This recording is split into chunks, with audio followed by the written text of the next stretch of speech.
Taylor Swift and Shakespeare. This is not your typical music lesson. The Fate of Ophelia. Now, I had a really popular video about that and how it uses 5 measure phrases. Some people thought I was talking about 5/4 time. I wasn't. That's a whole different thing, and I'll make another video about that. What I was actually pointing out is how clever it was to write a song that references Ophelia, Shakespearean character, using the same structural idea that Shakespeare wrote with. Shakespeare wrote an iambic pentameter. Pentameter literally means 5 measures. What fascinated me was that the music mirrors that, not just the lyrics. I don't normally talk about lyrics here. I heard you calling on the megaphone. That's not accidental. When a song about Ophelia also musically refuses to settle into 4. 1, 2, 3, 4. 1, 2, 3, 4. 1, 2, 3, 4. 1, 2, 3, 4. 1, 2, 3, 4. There was an extra measure there. Normally it would have gone right back around to repeat those chords. Most pop songs are built with 4 measure groups. It's not random. It's music behaving the way Shakespeare wrote, unbalanced on purpose. And of course, the only part of the song that actually uses standard 4-bar phrases is when she's feeling 100. What other questions do you have? And follow for more music theory fun. Let me show you something cool about Taylor Swift, Chapel Roan. This is not your typical piano tutorial. I keep getting tagged in a video that compares the openings of Pink Pony Club and So Glamorous, the Elizabeth Taylor cabaret version, like it's some kind of controversy. What you're hearing in both songs is a very classic music move. Both songs lean on what's called a dominant 7th chord right at the top. You don't need to understand that. I want you to remember that the sounds came before the names for the sounds. It's a chord that creates a little tension. It's unresolved. What does that mean? It just means that your brain, yes, even yours, if you know nothing about music, your brain feels a little bit unsettled. That chord leads you somewhere else. And if you don't go there immediately, your brain is just in this state of tension waiting for it. Your ear wants the chord to land somewhere else. And if you zoom out, that chord has more history than just these 2 songs. Listen to I Will Survive by Gloria Gaynor. Its big opening chord is also the same as in Elizabeth Taylor and in Chapel Roan.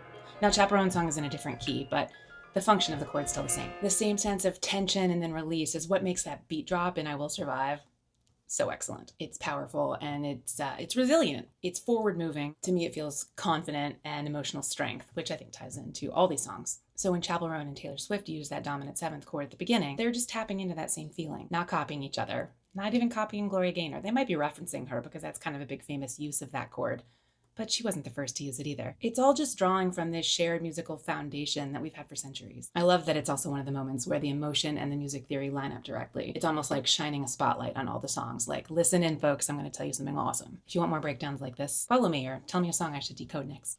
Here's why Opalite feels so happy before she even sings a word. Multiple reasons, but let's start with this.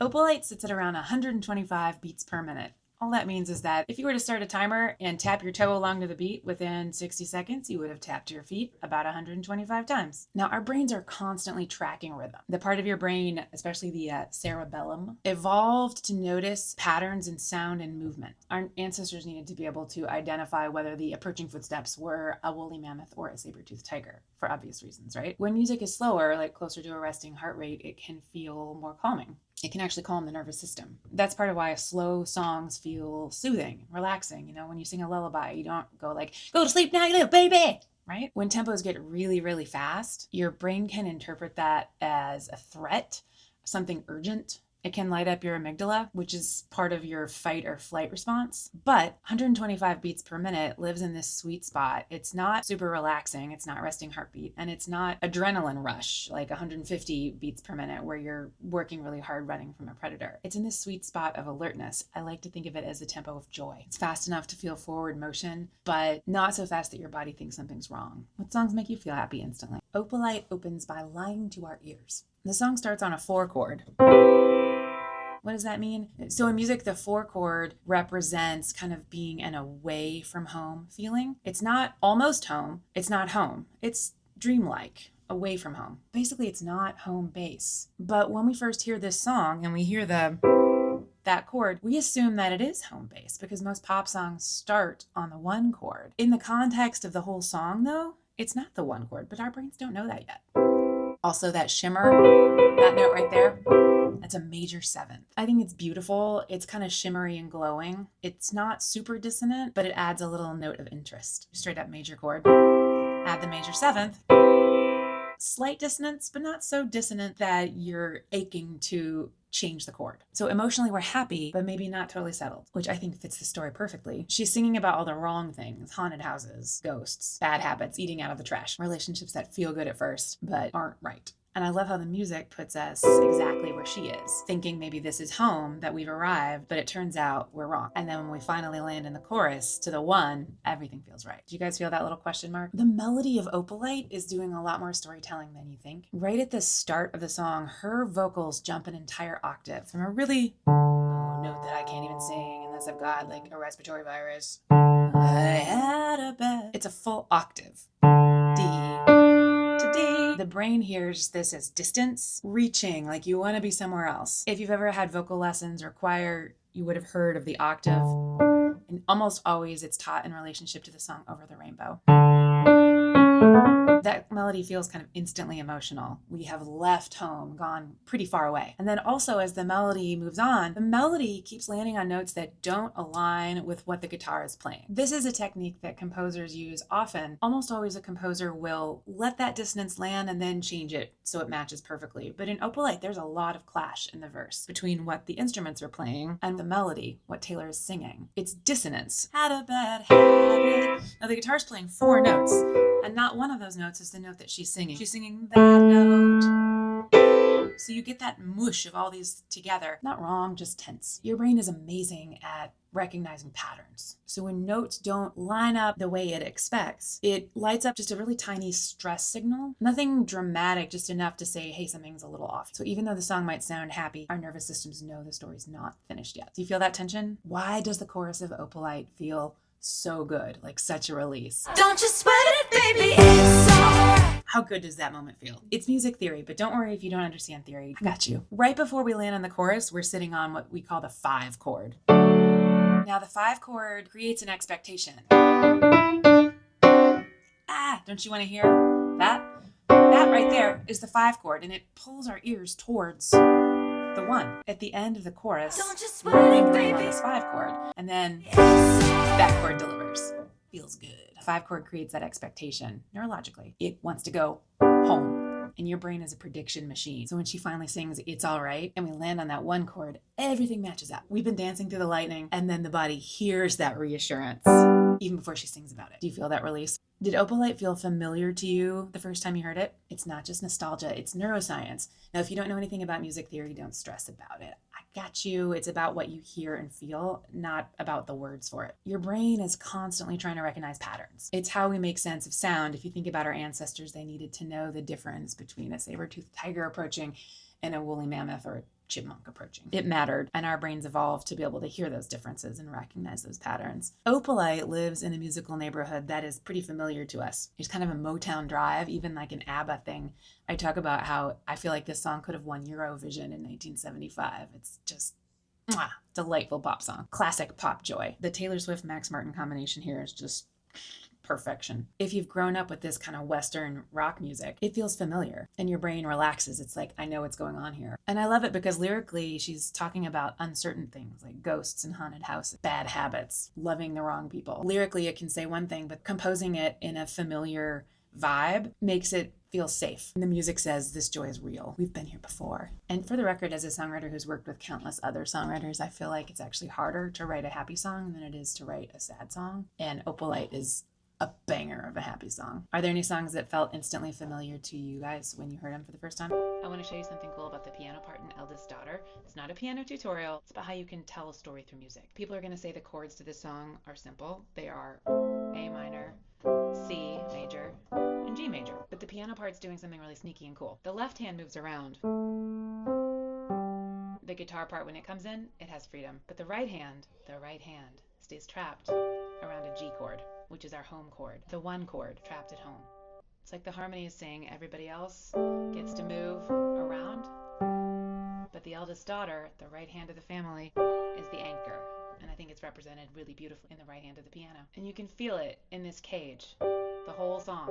It even does this little riff in the middle where like it's trying to escape.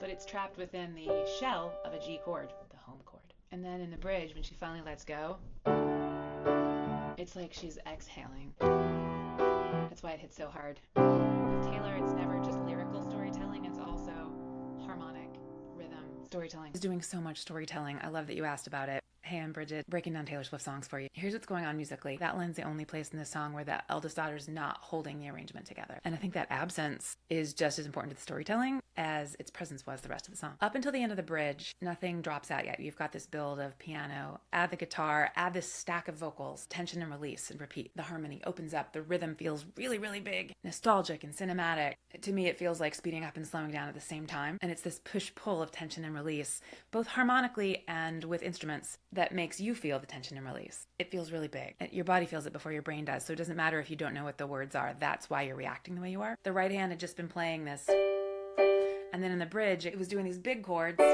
It's not just major and minor anymore. Your ear goes, that was unusual. Oh wait, it's normal. Oh, you have that big wash of backing vocals that are all Taylor herself, or the eldest daughter, supporting the entire structure of the bridge. Symbolic, right? The eldest daughter is providing everything, holding it all together. And then she sings Like When We Were Young.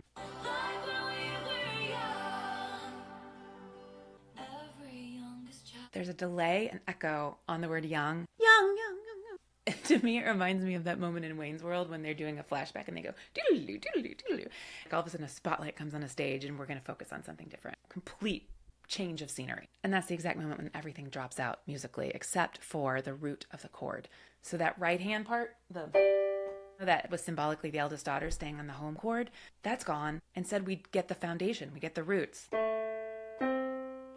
But that's all we get, just the vocal and that left hand of the piano chord. I love this symbolically as an arranger composer, just the roots, just the bare minimum, just the foundation. And so that line about the youngest child, the eldest daughter's not harmonically present anymore in the same way. She steps out of that role. The music gives that youngest child space to exist with some foundation that has been there from the beginning, but the eldest daughter doesn't have to be there also. It's a spotlight, but it's also like a power transfer. I have raised you, and maybe it feels like you didn't have that much support, but I promise you did. It's about a perspective shift, and the song lets you feel that. Light into father figure. I just assumed someone had pointed this out already, but a couple of my friends said that no, in fact, it was not actually obvious. So here I am saying the last two notes of Opalite are the same as the first two notes of father figure. Her favorite key changes in father figure, and I think I know why. So most key changes just kind of push the entire song's energy up a little bit, but that's not entirely what's going on in father figure. It tells the story in addition to being more interesting harmonically. I'm Bridget and I love nerding out on music theory. Hit follow, please. So right before the modulation, right before the shift up from G major to A major, she removes the music entirely. All the accompanying instruments and the drums drop out. She takes the music away. Before you know you drown. There's no harmonic floor. She's also hammering home a new note as the melody, this A, which is in the key of G, but isn't an exact match. When the song comes back in A major,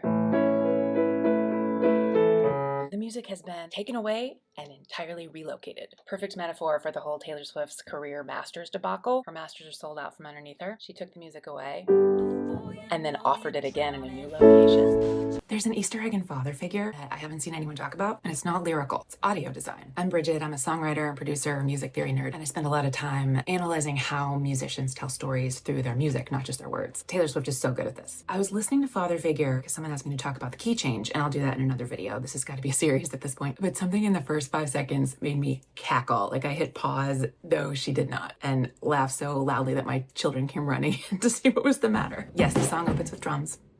Underneath that, there's a texture that most people don't even hear. You have to be listening on really good speakers or headphones. And even if you do hear it, most people seem to register it as a vibe and like move on. It sounds sort of like a vinyl hiss, you know, that like record crackling. It's a nostalgic thing a lot of producers put on to make a song sound old and remind us of times when we listen to records. It's not vinyl. There's a crowd, glasses clinking, silverware, low voices murmuring. It's not an aesthetic choice entirely. I think it's a location. It's a restaurant because the very first lyric, which overlaps with the ambient sound.